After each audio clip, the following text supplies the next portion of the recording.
আমাদের পাশের বাড়িতে খুব সুন্দর একজন আন্টি থাকতেন। তিনি এতই ফর্সা ও হাসিখুশি ছিলেন যে যখনই তাকে দেখতাম আমার মনটা কেমন জানি করত, সাথে কথা বলতে চাইছিল। একদিন আমি রাস্তা দিয়ে যাচ্ছিলাম, হঠাৎ আন্টি আমাকে ডেকে তার বাড়িতে নিয়ে গেলেন। আমি ঘরে ঢুকে চুপচাপ বসে রইলাম। কিছুক্ষণ পর আন্টি যখন ঘরে এলেন তখন তিনি হালকা পোশাক পরেছিলেন, যা তাকে অসাধারণ লাগছিল। তাকে দেখে আমি কিছুটা অবাক হয়ে গেলাম। আমি তাকে বললাম, কেন আমাকে ডেকে আনলেন?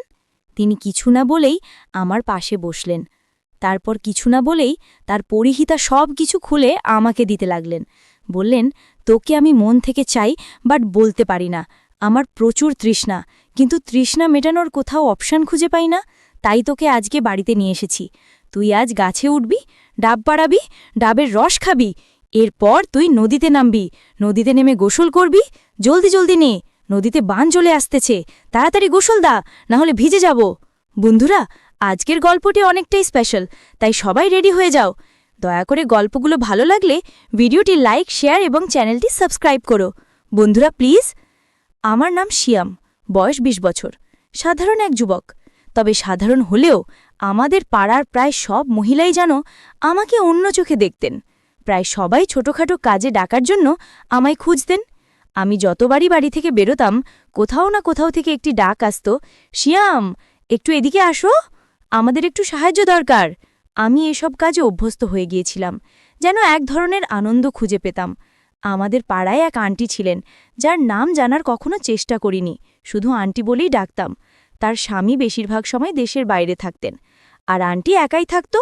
মাঝে মাঝে পাড়ার লোকেরও তাকে নিয়ে নানা কথা বলতো, কিন্তু আমি কখনো সেসব নিয়ে মাথা ঘামাতাম না। একদিন দুপুরে যখন আমি বাড়ি থেকে বেরোচ্ছিলাম, তখন আন্টি আমাকে ডেকে তার বাড়িতে নিয়ে গেলেন। তার কাছে যাওয়ার আগে আমার মনে একটু দ্বিধা ছিল, তবে ভাবলাম পাড়ার অন্যান্য মহিলারাও তো আমায় প্রায় কাজে ডাকে, আন্টিও হয়তো কিছু জিনিস আনতে বলবেন। আমি যখন তার দরজার কাছে পৌঁছলাম, তিনি হাসি মুখে বললেন, শিয়াম, তুমি কি আমার জন্য কাছের দোকান থেকে একটা ডিভিডি আনতে পারবে? প্রথমে আমি অবাক হয়ে গেলাম, ভাবলাম এই যুগে ডিভিডি কেন? তবে বিষয়টি বেশ মজারও লাগলো। মনে হচ্ছিল সবকিছু যেন একটু অন্যরকম ছিল। আমি ধীরে ধীরে এক অদ্ভুত পরিস্থিতির মধ্যে জড়িয়ে পড়ছিলাম। সন্ধ্যা নামতেই আমি ডিভিডির দোকানের দিকে রওনা হলাম। সেই দোকানটা আমার এক বন্ধুর, তাই মনে হলো হয়তো সে আমাকে একটু সাহায্য করবে। দোকানে পৌঁছে আমি বন্ধুর কাছে ডিভিডি প্লেয়ার চাইলাম। কিছুটা দ্বিধা করার পর সে বলল, ঠিক আছে, তবে একে ফিরিয়ে দেওয়ার দায়িত্ব কিন্তু তোমার।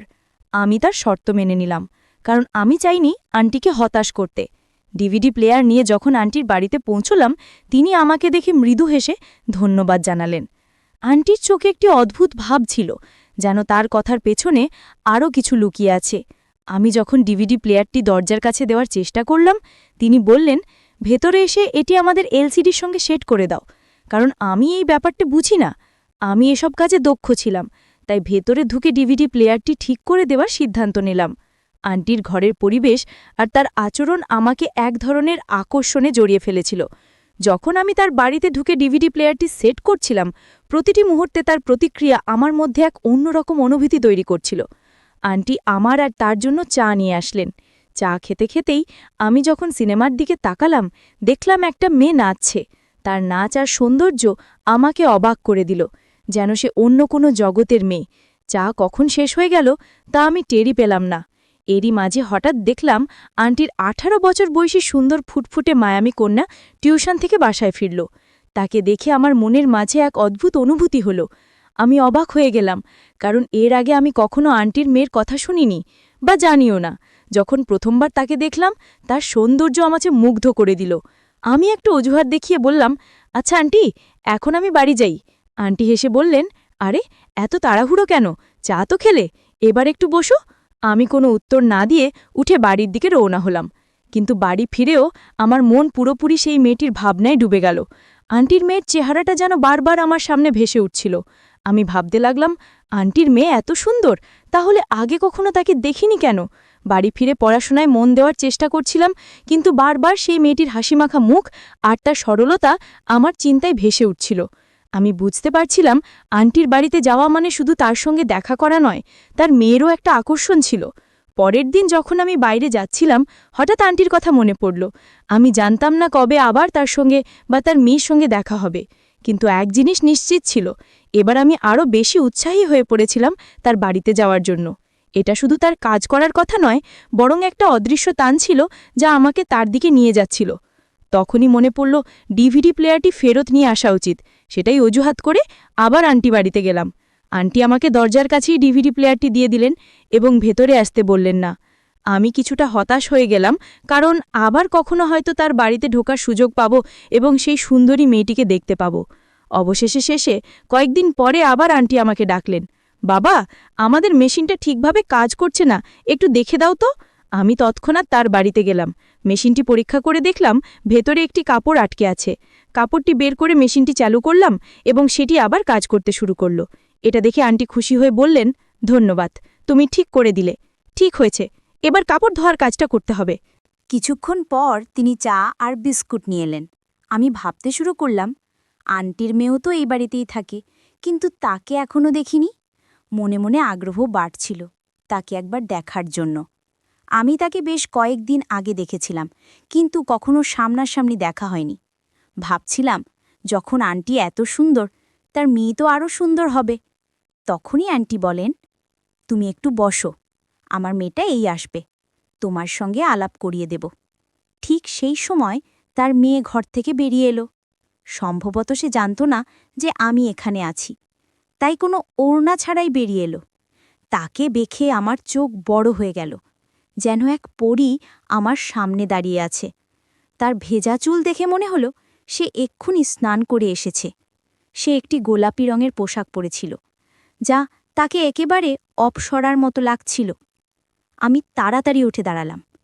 আন্টি তার মেয়েকে বললেন, এটা আমাদের প্রতিবেশী সিয়াম, খুব ভালো ছেলে, অনেক কাজে সাহায্য করে আমাকে। এটা শুনে তার মেয়ে আমাকে একটু দেখে নিল এবং আবার নিজের ঘরে চলে গেল। আন্টি বললেন, ও অপরিচিতদের সঙ্গে বেশি কথা বলে না, ছোট বয়সেই অনেক কষ্ট পেয়েছে ও। এরপর কথায় কথায় আমি তার স্বামীর কথা জানতে চাইলাম। এই প্রশ্নে তিনি কিছুটা অস্বস্তি বোধ করলেন, একটা দীর্ঘশ্বাস নিলেন, তারপর বললেন, উনি গত 10 বছর ধরে বিদেশে আছেন, তবে কখনও আর ফিরে আসেননি। উনি প্রতি সপ্তাহে টাকা পাঠান, তাই আমাদের কোনো কিছুর অভাব হয় না। আন্টি বলতে শুরু করলেন, তবে আমার একটাই মেয়ে আর আমার স্বামীও বিদেশে আছেন, তাই বাড়িতে একজন পুরুষের উপস্থিতি সবসময় মিস করি। যদি আমাদের বাড়িতে এমন একজন থাকত যে সব বাইরের কাজগুলো করে দিত। তার কথাগুলো বলার সময় মুখে এক ধরনের অসহায়ত্ব দেখা যাচ্ছিল। কেন জানি না, সেই মুহূর্তে তার জন্য আমার মনে খুব মমতা জন্মালো। তাই আমি বললাম, আপনি চিন্তা করবেন না, যখনই কোনো কাজের দরকার হবে আমাকে ডেকে নেবেন, আমি সব সময় সাহায্য করতে প্রস্তুত। আমার প্রচুর সময় আছে, আমাকে আপনি আপনের মতোই ভাবতে পারেন। আমার কথায় আন্টি খুব খুশি হলেন। এরপর থেকে আমি প্রায়ই আন্টির বাড়ির আশেপাশে ঘোরাঘুরি করতে শুরু করলাম, আর তিনিও বাইরে এসে দাঁড়াতেন। যখনই তিনি আমাকে দেখতেন তখনই বলতেন, সিয়াম, একটু এদিকে এসো তো, আমাকে আটা এনে দাও বা একটু দুধ নিয়ে আসবে। আমি সব সময় দ্রুত তার কাজগুলো করে দিতাম। একদিন আন্টি আমাকে ডেকে বললেন, সিয়াম, একটু বাজার থেকে সবজি নিয়ে আসো তো, মেয়ের জন্য বিশেষ কিছু রান্না করতে ইচ্ছা করছে। আমি তৎক্ষণাৎ বাজারে গেলাম। সবজি নিয়ে ফিরে আসার সময় দেখলাম তার মেয়ে রান্নাঘরে। সে চুপচাপ রান্না করছিল। তার প্রতিটি কাজ খুব যত্নশীল আর শান্তভাবে করছিল। আমাকে দেখে হালকা একটা হাসি দিল, যা আমার মন ছুঁয়ে গেল। সে খুবই কম কথা বলতো, কিন্তু তার চোখগুলো যেন অনেক কিছু বলে দিত। একদিন আমি যখন আন্টির বাড়িতে গেলাম, তিনি আমাকে চায়ের জন্য ডেকে নিলেন। বললেন, সিয়াম, আজ তোমার জন্য বিশেষ চা তৈরি করেছি, এসো, বসো। আমি তার সঙ্গে বসলাম এবং আমরা নানা বিষয়ে গল্প করতে থাকলাম। আন্টি এখন তার পরিবার এবং নিজের জীবনের গল্প বলতে শুরু করলেন। তিনি জানালেন তার মেয়ের নাম তানিয়া, আর সে তার বাবার খুব কাছের ছিল। যখন তার বাবা বিদেশে চলে গেলেন, তখন তানিয়া তাকে অনেক মিস করত এবং ধীরে ধীরে নিজেকে গুটিয়ে নিতে শুরু করল। আন্টির কথা শুনে তানিয়ার প্রতি আমার সহানুভূতি আরও বাড়ল। আমি তার জীবনের কঠিন সময়গুলো বোঝার চেষ্টা করছিলাম। একদিন আমি তাদের বাড়ির সামনে দিয়ে যাচ্ছিলাম, তখন এক মিষ্টি কণ্ঠ আমাকে, সিয়াম, কোনাল, একটু এখানে আসবে। আমি তাকিয়ে দেখি সেই ডাক তানিয়া দিয়েছিল। আমি তার কাছে দৌড়ে গেলাম, তানিয়া বলল, আজ মা অসুস্থ, তাই দয়া করে একটু দুধ নিয়ে আসতে পারবে? এটা শুনে আমি তৎক্ষণাৎ দোকানে গিয়ে দুধ কিনে আনলাম। বাড়িতে ফিরে দরজায় টোকা দিলাম। তানিয়া দরজা খুলল। আমি বললাম, দুধ নিয়ে এলাম, এই নাও। তখন তানিয়া একটু হেসে বলল, দয়া করে ভেতরে এসে দুধটা হাতে দিয়ে যাও। আমি ভেতরে ঢুকলাম। তারপর সে বলল, মায়ের পাশে একটু বসে থাকো। আমি আন্টির ঘরে গিয়ে দেখি তিনি বিশ্রাম নিচ্ছেন। কিছুক্ষণ পর তানিয়া আমাকে জিজ্ঞেস করল, সিয়াম চা খাবে? তার স্বরে এমন কিছু ছিল যার কারণে আমার মুখ থেকে শুধু জি শব্দটি বেরোলো, কারণ আমি কিছুটা নার্ভাস ছিলাম। তবে তার মুখে একটা অদ্ভুত হাসি ছিল, যার মানে আমি বুঝতে পারলাম না। কিছুক্ষণ পর সে চা নিয়ে ঘরে ঢুকল এবং বলল, আমার মা তোমার অনেক প্রশংসা করছিলেন, তুমি আসলে কি করো? আমি উত্তরে বললাম, সারাদিনই অবসরেই থাকি। এটা শুনে সে হেসে উঠল। আমি লক্ষ্য করলাম সে যখন হাসে তখন তাকে আরও সুন্দর দেখায়। তারপর হঠাৎ তার মুখটা একটু বিষণ্ণ হয়ে গেল। আমি চা খাওয়ার সময় আমি ভাবিনি যে ও এতটা কাছে এসে বসবে। ও হঠাৎ আমার হাতটা ধরল এবং বলল, সিয়াম তুমি কাজ কেন করো না? এই কথায় আমার চোখে পানি চলে এলো।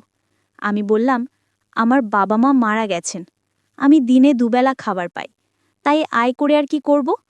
এটা শুনে সে রেগে গিয়ে উঠে দাঁড়াতে লাগল।